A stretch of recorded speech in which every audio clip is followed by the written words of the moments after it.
We're back, people, and today we're bringing up film on Patrick Paul, Miami Dolphins tackle, rookie, going over his rookie season, seeing, things that I think, he was good at, things he might have struggled in certain areas. Can he be trusted sort of going into next season as going into his second year if, Armstead does retire or they move on from him? But even if Armstead sticks around, he would have to play like a lot of significant snaps. I would say, overall, the tackle position, if it's Patrick Paul, Austin Jackson, I think it's a good thing that's the Dolphins system, because then I think tackle would be a bigger need if they were in other systems where you have to play as like true pass sets all the time, which is definitely something I think those two tackles kind of struggle with. But in this system where they can aggressive set, they're very athletic and physical players.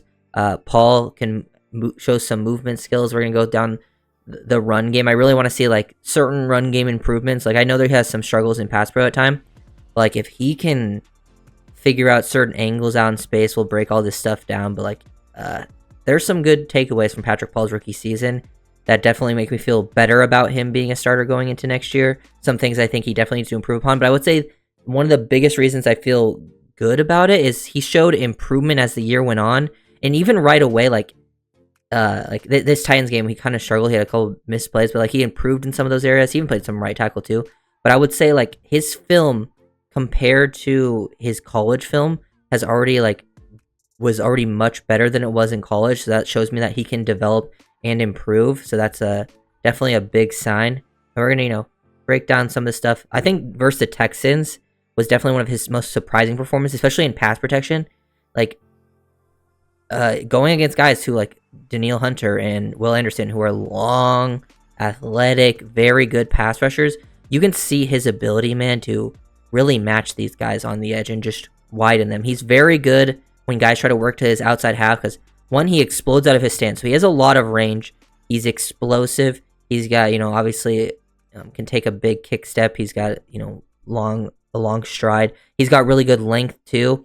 When you have that length athleticism combo, usually you're very good at just riding people past QBs, and here he does it just versus Danielle Hunter. And on one-on-one, he tries to get around him, and he just carries him past the whole way too, brings his feet with him. I would say his technique overall improved. Like sometimes, his hand placement still needs to be better and stuff like that, but it's definitely not as bad as it was in college. Like he's clearly showed some improvement. And then here's like Will Anderson on the next rep versus Texans on the outside, trying to give him a little bit of a shake. You can see his Paul's ability to like change directions, redirect his feet, throwing some fake jabs out there with his hands and still get a little wide, but like he is able to match it the whole way. And then now once he does get control, he's very hard to beat. It's just sometimes he can miss that initial part of the play. Like he can struggle with the inside counters, as you'll see in this video. And then there's certain plays on like the running game where like, he needs to take better angles out in space. He'll take some false steps. Those are kind of the areas where I think he needs to improve the most.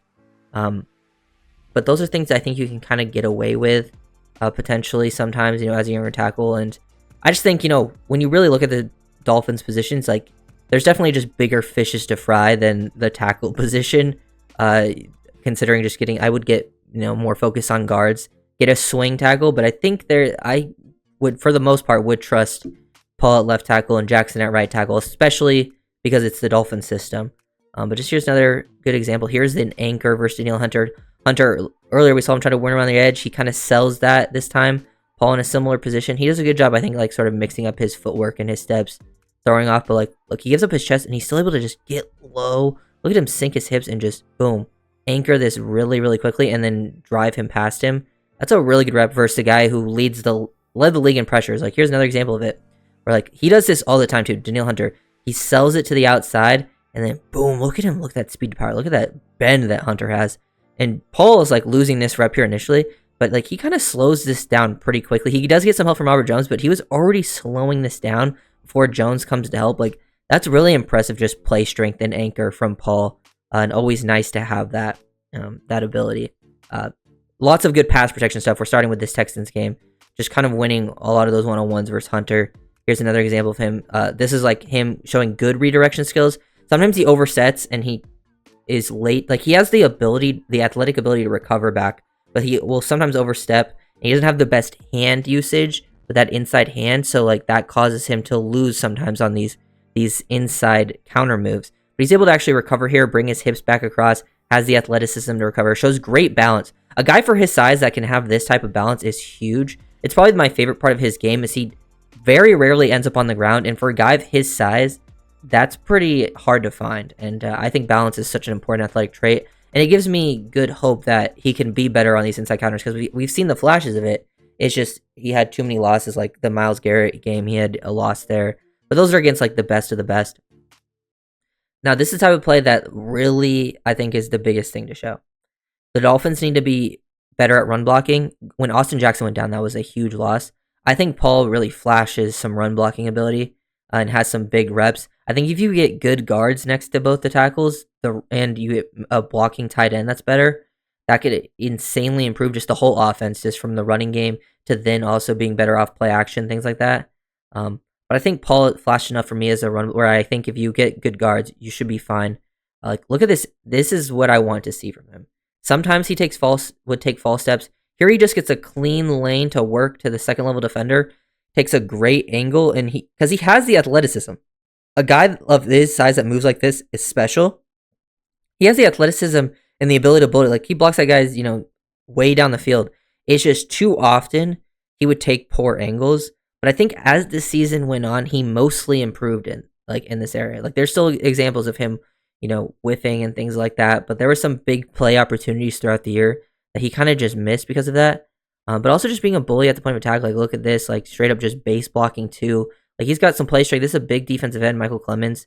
Look at him just carry him, push him into the end zone. I wouldn't say, he's like the biggest, like for his size, I would like to see him displace defenders a little bit more at times. But there are definitely still examples of him being able to do that. Strain, move those guys out of the way. Here's an example of him being able to reach and get to the edge. Like, look where this defender is. Like, this guy's aligned in like a wide 9 position. And look at him fire off the ball. Paul, fire off the ball. He's able to get out of his stance very quickly. He's got a very good first step. And then get engaged with the defensive end. Look at him get his hat across. So now he's able to hook this guy, slow him down, and allows Wright to hit off the edge, which is obviously a big part of the Dolphins system on like outside zone and all their different tosses, pin pull concepts, whatever, those types of things. Definitely good examples. And then Paul just being good in pass protection is always nice to see. Sorry, I thought I messed up, but yeah, Paul doing a good job here, getting engaged. Even when he gives up his chest, it's very impressive that like he can play with like light hands and still like give up his chest and still able to win these reps like this. Like, he gets complete control. That's Hassan Reddick, who's a good player. Reddick did win a couple of reps versus Paul. Like, Paul's pass protection was not perfect this year, but that's not something that concerns me as much when it comes to the Dolphins system. You don't always have to, like, I've seen Austin Jackson lose a rep as quickly as you possibly can, but it still was like a 20-yard completion for the Dolphins just because of how quick they would get rid of the ball. And then other situations, they make pass blocking very easily with their jump setting. Here's a good job by Paul, redirection, passing off a twist and stunt. I think he did a pretty good job, like, from that perspective, processing. Usually when he had his falters in pass protection, it was more from a technique standpoint. And then when he faced guys who weren't that good, like, this is 72, he's not a good pass rushing defensive end. He won these reps very easily. Like, usually he struggled with guys that are like actually, like, he struggled with Myles Garrett, obviously that's a given. He struggled a little bit with Hassan Reddick, but those are guys who actually know how to rush the passer. But like, he had good games versus Danielle Hunter and Will Anderson, which was impressive. But then he has reps like this where sometimes he just gets lost. Like, here, he's just going to the wrong guy. Like, clearly it's, outside zone. He's reaching here. He's cutting off here. And then the right tackle, Lamb, would climb up to 20. Brewer cuts up and blocks off 39. But Paul, for some reason, thinks he's cutting off 39 and is late to see that that's where Brewer's going. And 48, he just whiffs on him. I wouldn't say, like, this is just something I think he needs to be better at. It's just getting to the second level with better angles. It's usually an angle problem, not like him just making... This one's more of a mental mistake problem. He's just late to realize that he was supposed to block 48. But if he blocks 48 there, like, this has a chance to be a pretty big play because all this other stuff's getting blocked up here. Like, everything's cut off exactly where it needs to be. If Paul has hands on 48, that, like, you probably gain at least, 5 on the play, but that kind of ruins the initial part of that. And even like a play like this, I like to see where Paul kind of, has some poor technique. He gets placed too far over the top, but he's so long and has some play strength to him that when Hunter tries to push over the top like this, he goes for the arm over. He plays like with this, the arm over right here. Sometimes when you're able to still attack the low hip, and this is the balance thing, like, you're playing so far over the top, you're still able to stay attached long enough to where, like, now you can displace him and move this guy out of the way because he tries to go arm over, and he moves him. He gets engaged with him inside the hash, moves him all the way outside the hash, which, even though he didn't play with the best technique, he's able to make up for it with his physical and athletic traits. That widens him long enough so Achane's able to hit up in the hole and pick up a nice gain. This was a big play. This was, in Paul's first game. Tough to blame him, but this play is on him. It was a 4th and 1 situation. They're trying to run a jet sweep. Paul needs to get out fast. Like, he's got to be able to, he's late off the ball. So he's just late. You can see everyone else just exploding off the ball. He's late off the ball. Just takes a little bit of a false step here. He's got to be able to rip past this defensive end and then get out on the edge. He's got to take a better angle. But since he's late off the ball, doesn't get there, the linebacker's able to get to Tyreek untouched. And Tyreek got tackled in the backfield. Didn't pick up the first down. And that play was mainly on Paul. Paul gets any hands on him, Tyreek would have picked up an easy first down. And that was a huge moment in that game. Here's an example. Even when Paul sometimes jump sets, he can still get too far over the top.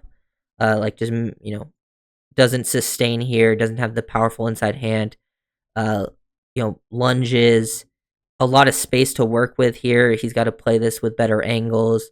Those are just like the little things. That was the first game of the season. It's just something that kind of plagued him throughout. He definitely showed improvement, but that was always still like kind of there. But I still feel mostly like you're going to have those problems at tackle. I just think the Dolphins have way more problems at other positions than tackle to really like going out there. I feel like they're definitely going to try, they drafted him in the second round for a reason. Like, if Armstead does move on, he's going to be that guy. If Armstead does move on, he'll be your swing tackle, and he can play both left and right tackle. Like, here's some right tackle film. He played right tackle last game of the season. Had a pretty good game, looked pretty comfortable there as well. Like, had some, reps that weren't perfect, but I would say for a guy that hadn't really played right tackle, like, looks comfortable out of his stance there. That's a big thing, like comfortability. Like, he actually looks pretty comfortable in his kick step. Maybe could be a natural, but I think left tackle is pretty good as well. Like, this is good technique. Pretty much just wins that rep right away. I think the angles in this game in the running game, like I'm talking about, climbing the second level. As you can see, he does this better. He is able to explode out of his stance, takes a better angle. He's able to rip past the defensive end, doesn't get slowed down, and now he's on a good spot to get to this linebacker on this crack toss. Now, this linebacker, this is what happens when you're so athletic and lengthy. You either get hands on him, or the linebacker is so worried about avoiding you that he widens himself. Like, even though he doesn't square him up, this linebacker takes such a wide angle, and Paul's able to just get hands on and push him out of the way, stick with it, and now get re-engaged, that Achane's able to hit up for that big hole. Like, that's a very solid rep. And these are reps that, like, I think you can be given from, like, a guy like Patrick Paul, Austin Jackson, Brewer, and then if you get some better guards next to them, the run game can improve so much, and also a wide tight end that can block. We've talked about this. But if that just improves the whole offense as a whole. I think it helps you with your average depth of target because it allows you not to throw as many screens because the screens were basically an extension of the running game. It allows you to, take more shots down the field. I think it allows more time within the pocket too, where guys can't just, pin their ear backs and rush the passer. I think it just helps out everyone. It helps out the running backs, helps out the O-line, helps out the receivers because they'll get more chances down the field. It helps out the quarterback, obviously. Like, here's another example of it. Just getting out on the edge, firing off the ball, takes a better angle. He's able to readjust that angle. This line, like, he's in a good spot here, but this linebacker is so worried about getting out to the edge that he gets too far again, over pursues past the running back. Paul's able to stick with it, gets maybe, a slight block in the back, but he doesn't really push him once he gets behind him. He just kind of gets a body on him. That's a good block. And then Paul, towards the end of this game, look at him. This is one of my favorite blocks because we've seen him on the outside zone stuff, climbing the second level. We know the athleticism and that stuff's there. But here he's able to down block, attack the low hip of this defensive lineman, and look at the displacement here in a one-on-one. Like, I love seeing this. In a one-on-one, displaced down the line. Look how much movement he creates. Pushes him way past the hash. Like, literally pushes him, like, multiple yards horizontally. I couldn't think. But yeah, the running gaps game. And then look how Achane's able to work off the back of Paul. And Achane ends up scoring on this play. This is the rushing touchdown he had versus the Jets. And that was just huge, huge play. Love seeing that out of Paul. Because that's something that is very, very nice to see. The run blocking, I think, in this Jets game was pretty nice. But 52 right there. Absolutely washing his guy out of the lane. Big, big work. I think he definitely showed improvement as the season went on. I think that Texans game was the best game if he had in pass protection. And then I think there was the flashes of the run game stuff in all the other games.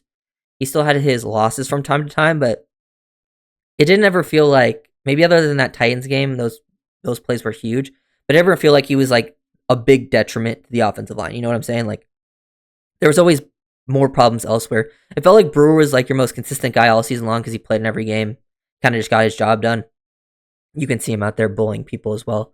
And then Armstead, obviously a stud when he played, and then Jackson wasn't playing. But like outside of those guys, like Paul was your next most consistent offensive lineman getting things done.